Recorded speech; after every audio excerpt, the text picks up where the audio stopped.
The Kepler 186 star system, 250 years after humanity joined the galactic commonwealth, remained a testament to human perseverance. Earth was still a minor power, often overlooked in the grand councils of galactic civilization, known more for environmental adaptability and diplomatic persistence than military might or superior technology, at least according to common understanding within the Commonwealth. Kepler 186f had transformed into a thriving garden world colony focused on advanced agriculture and biological research. The settlement's daily life maintained a peaceful, if somewhat isolated, rhythm among the rolling hills and azure skies of this distant world.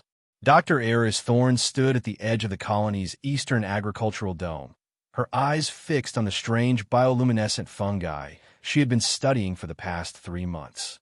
As the colony's leading biologist, she found Kepler 186f's unique ecosystem endlessly fascinating, a beautiful dance of carbon and silicon-based life forms that shouldn't coexist but somehow did.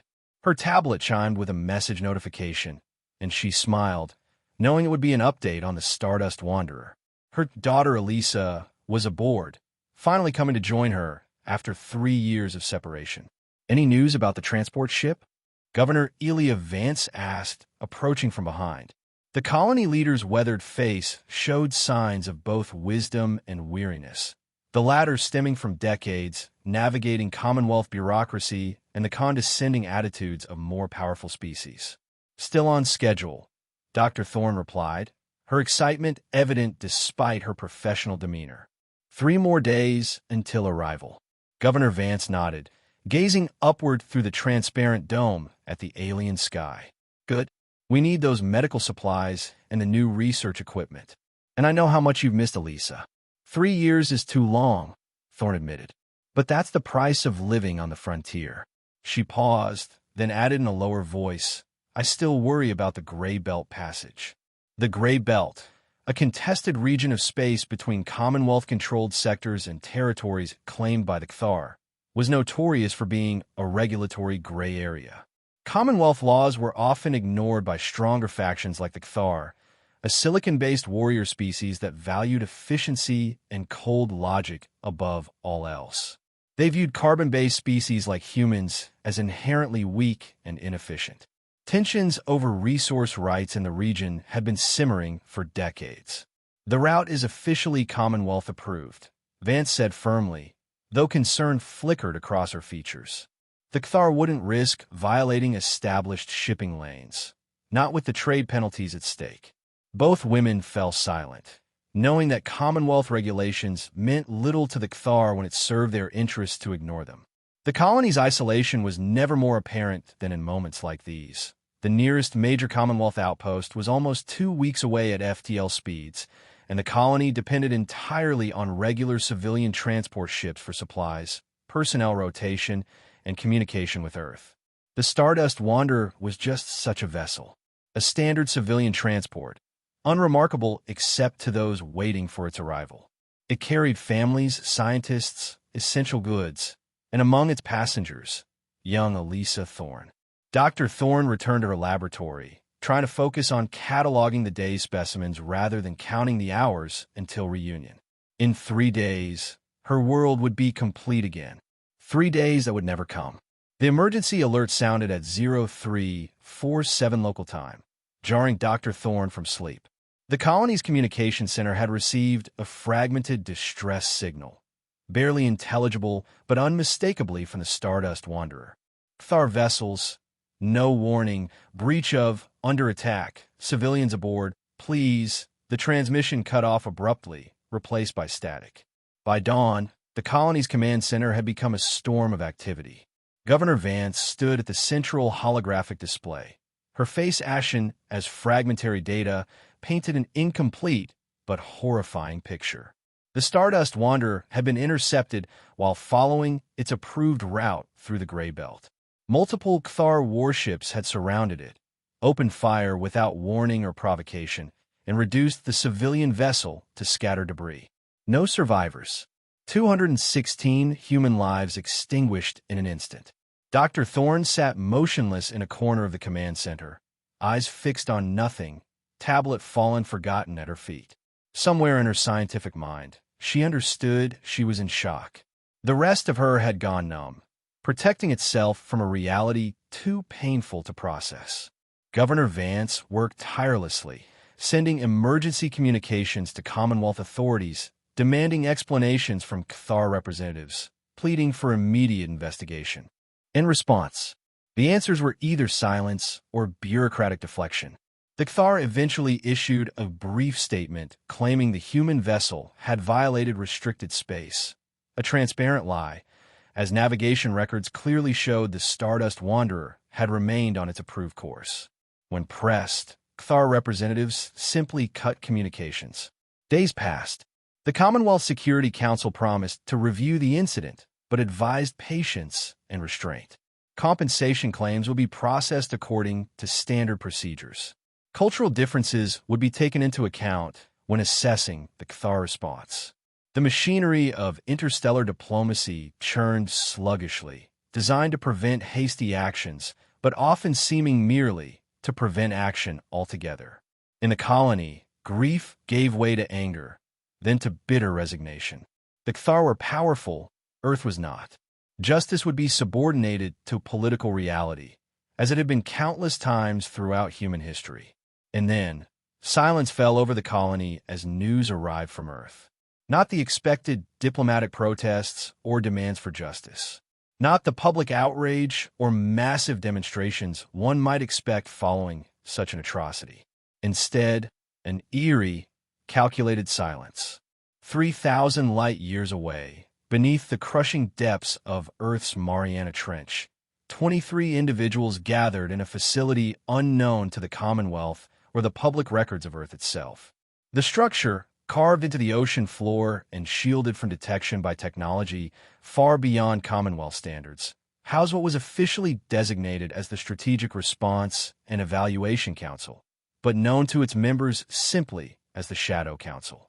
Established a century earlier during humanity's first encounters with hostile alien species, the Council operated outside standard United Earth government channels. Its existence was known only to a handful of individuals, its membership comprising the finest strategic, scientific, and military minds Earth could produce, their identities protected by layers of secrecy. The attack on the Stardust Wanderer has been confirmed, stated Admiral Helena Reeves, the Council's current chairperson. Her holographic image flickered slightly in the center of the circular chamber. All passengers and crew lost. Navigation logs retrieved from automated buoys confirmed the vessel remained in Commonwealth-approved lanes. This was an unprovoked attack on a civilian target. Around the table, faces remained impassive, though the tension in the room was palpable. Cathar responsibility? Asked a silver-haired woman known only as Analyst 17. Confirmed beyond doubt, replied Admiral Reeves. Their energy weapon signatures are unique and unmistakable. They're not even bothering to deny it seriously, merely offering implausible justifications. Commonwealth response?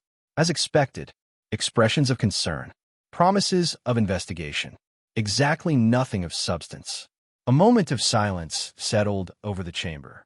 Then we are at decision point, said a thin, elderly man at the far end of the table.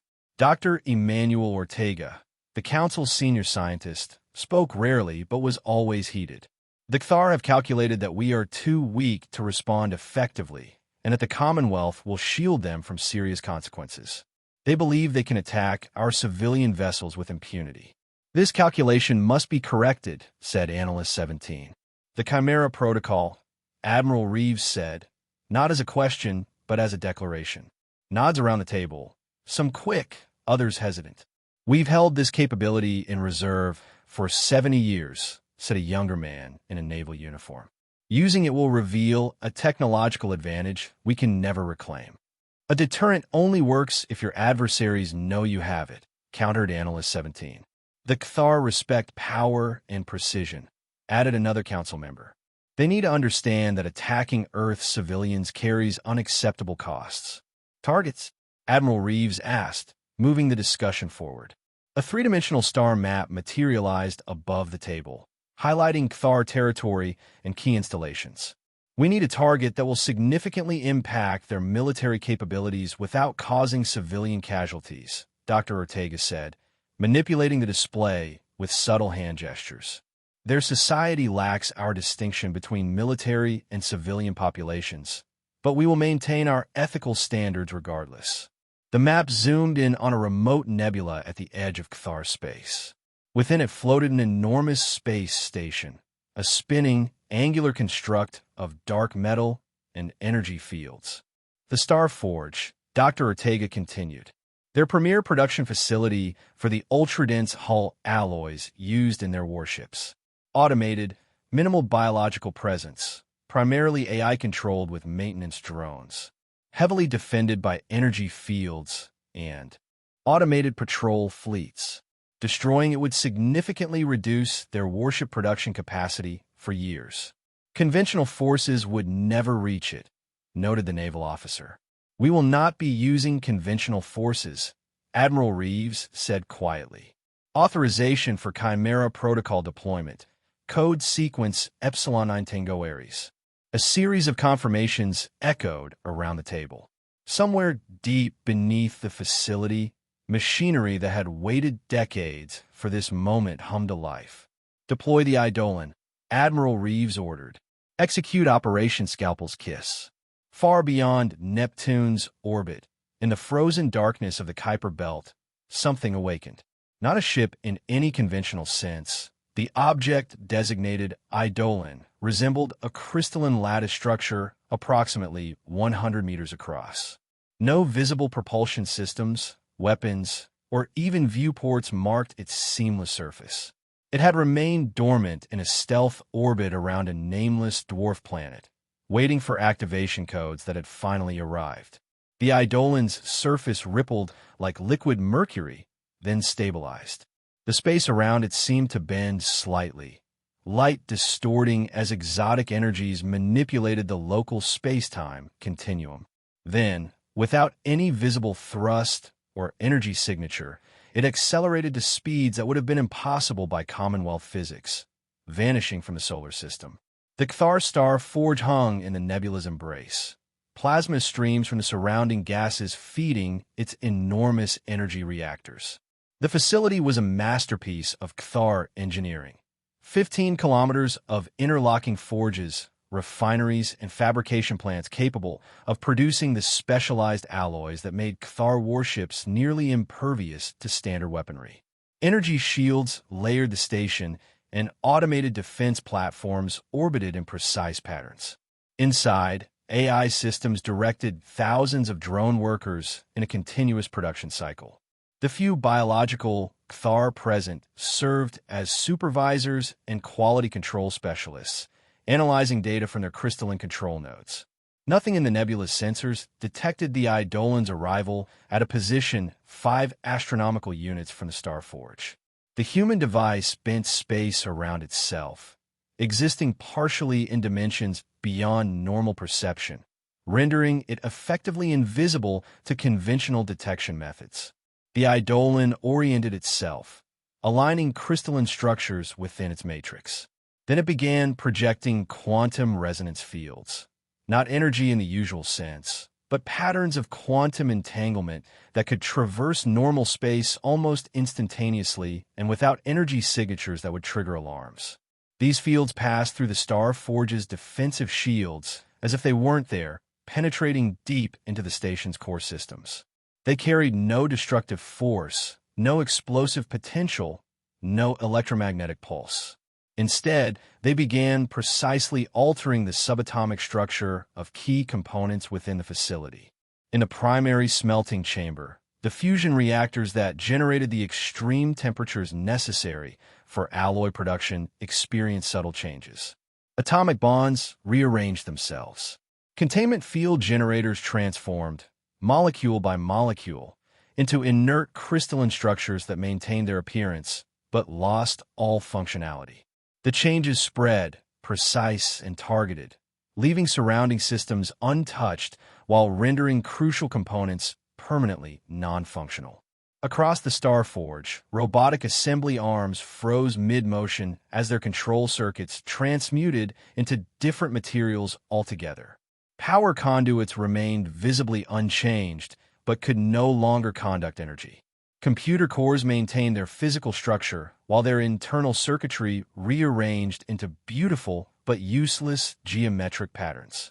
The process was silent, invisible, and methodical. No alarm sounded because there was nothing to detect. No energy surges, no physical damage, no software intrusions. Systems simply stopped working, one after another, in a cascading pattern of inexplicable failures. It took 17 minutes for the Star Forge's primary AI to recognize that something catastrophic was occurring. By then, nearly 60% of critical systems had already been compromised beyond repair. The AI dispatched maintenance drones to investigate, but their visual and diagnostic scans revealed nothing obviously wrong. Components appeared intact, but refused to function. Materials tested as pure, but behaved as if transmuted into different substances altogether.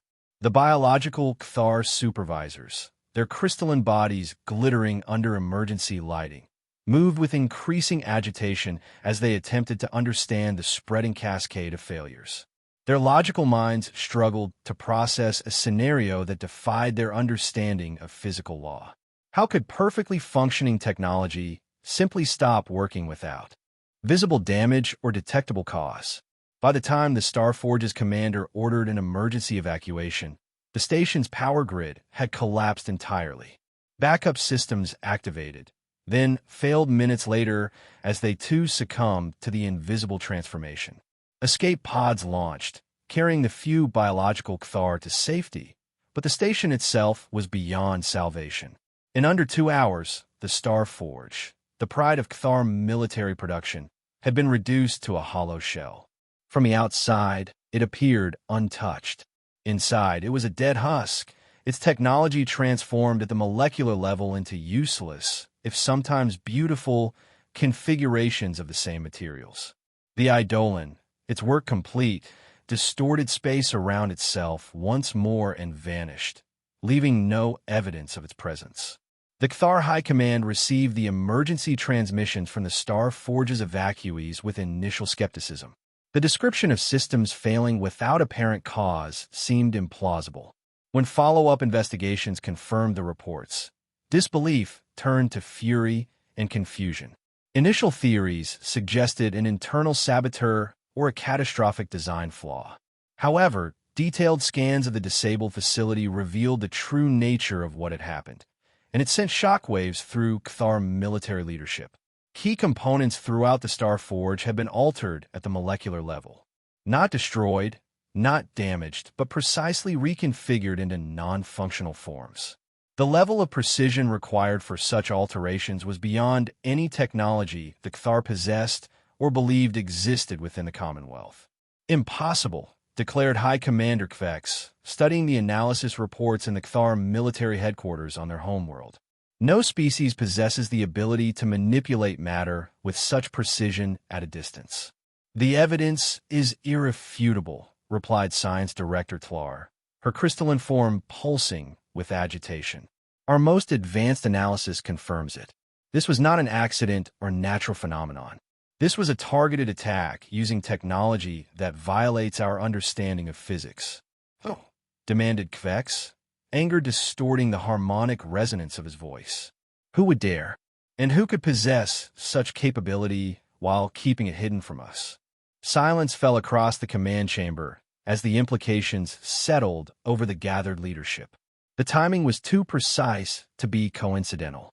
The attack on the Star Forge had come less than a standard week after the destruction of the human transport vessel. The humans? Kvex finally asked, disbelief evident in his tone. Impossible. They are a minor species. Their technology is centuries behind ours. Apparently, Tlar responded coldly. Our intelligence on human capabilities has been incomplete. The Cthar High Command immediately called for an emergency session of the Commonwealth Security Council, lodging formal protests against an unprovoked attack on vital infrastructure by unknown forces. Their representatives stopped short of directly accusing Earth, but their insinuations were clear.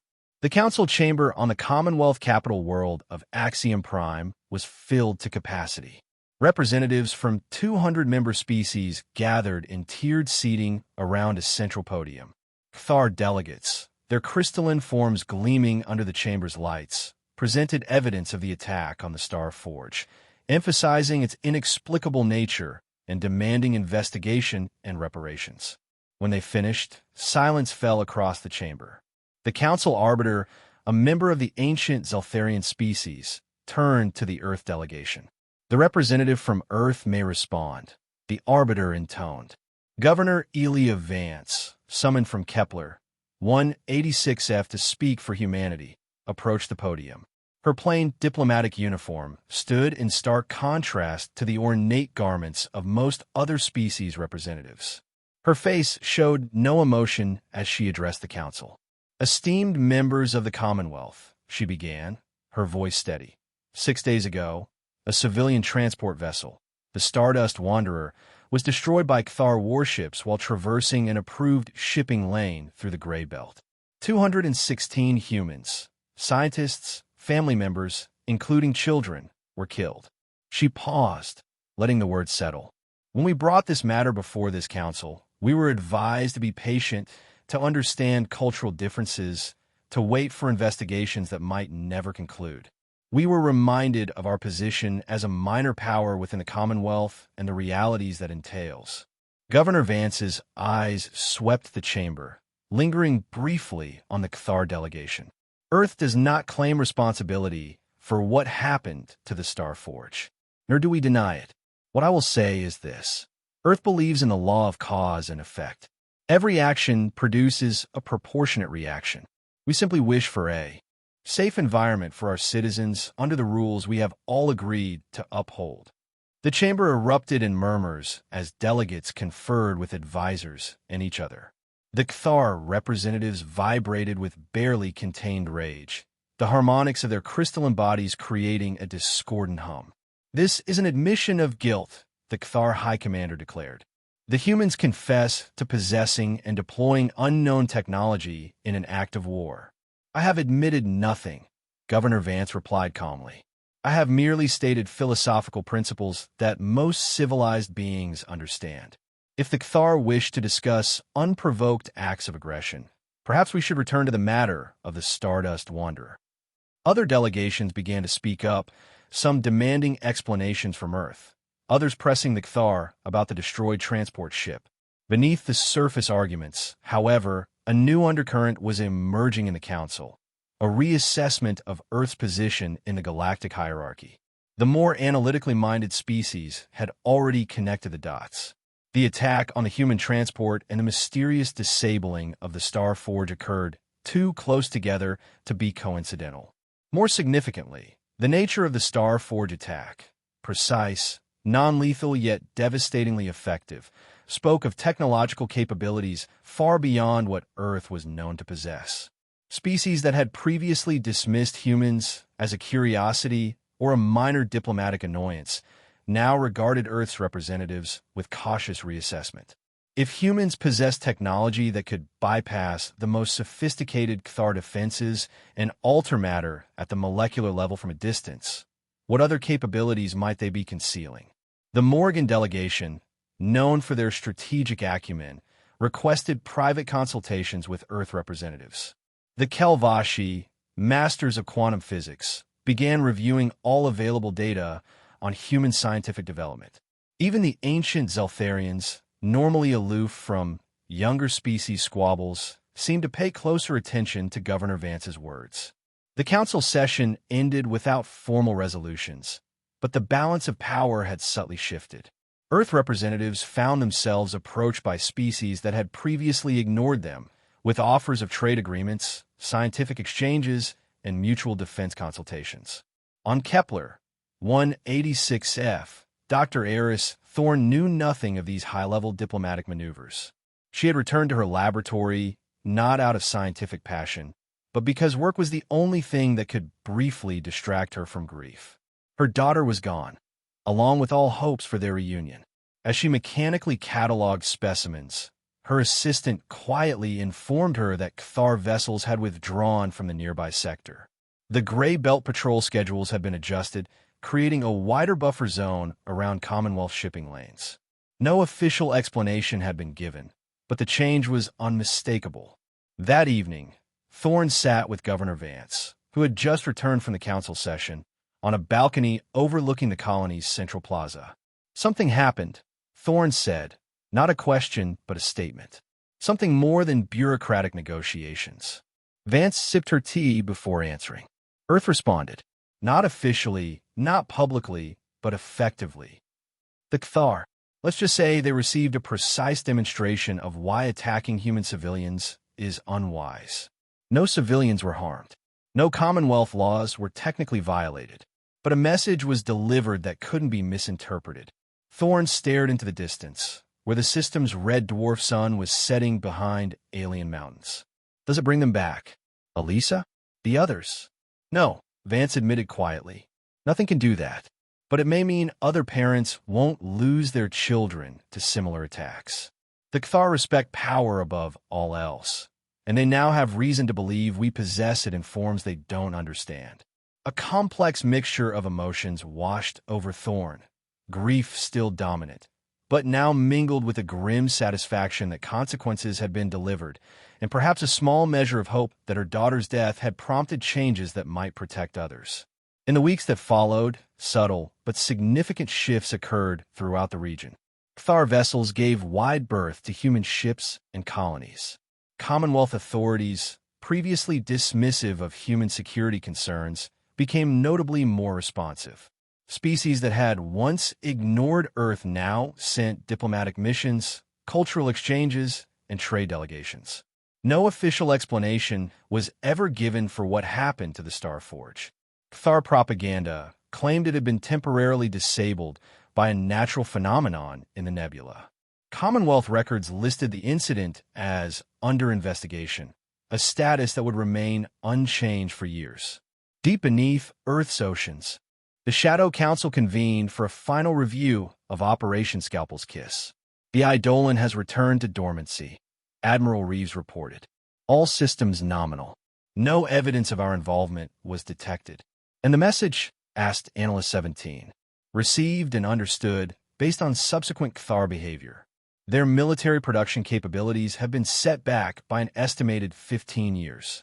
More importantly, they now operate under the assumption that Earth possesses technology significantly beyond Commonwealth standards. The broader implications?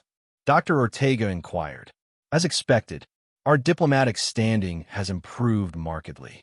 We've received 16 requests for technological consultation from species that previously wouldn't acknowledge us at council meetings. The Morrigan have proposed a mutual defense agreement. And the Commonwealth authorities? Suspicious but without proof. They've increased intelligence gathering activities around Earth space, but the technology gap works in our favor. They cannot detect what they don't understand how to look for. Admiral Reeves stood, indicating the meeting was concluding. The Chimera Protocol is now deactivated and returns to contingency status. The existence of this operation remains classified at the highest level. The council members nodded in agreement before departing one by one through separate exits, returning to their public identities and roles. Humanity's response to the Stardust Wanderer tragedy would never appear in official histories. No parades would commemorate it. No monuments would be built. But throughout the Commonwealth, perception had shifted. Humans might still be considered strange, bureaucratic, even inefficient by some standards, but no longer would they be dismissed as weak or easily victimized. The universe might not care about humanity, but humanity had demonstrated its ability to make the universe take notice when necessary, with God-level precision. The most terrifying power, after all, was not destruction but absolute control. In her laboratory on Kepler, 186F, Dr. Eris Thorne continued her work, studying the strange interplay of carbon and silicon life forms that shouldn't coexist, but somehow did. Like humanity in the greater galaxy, finding its place among older, seemingly more powerful species through adaptation and unexpected capabilities. She kept a small holographic image of Elisa on her workstation, not as a reminder of vengeance taken, but as a promise that her daughter's death had meant something, that it had triggered changes that would protect other families from similar loss. It wasn't enough, could never be enough, but it was something. Out in the colony's agricultural fields, new seedlings pushed through alien soil. Life continued, resilient and persistent, against the odds and despite past sorrows. Much like humanity itself among the stars, growing not through overwhelming force, but through precision, patience, and the capacity to surprise those who underestimated them.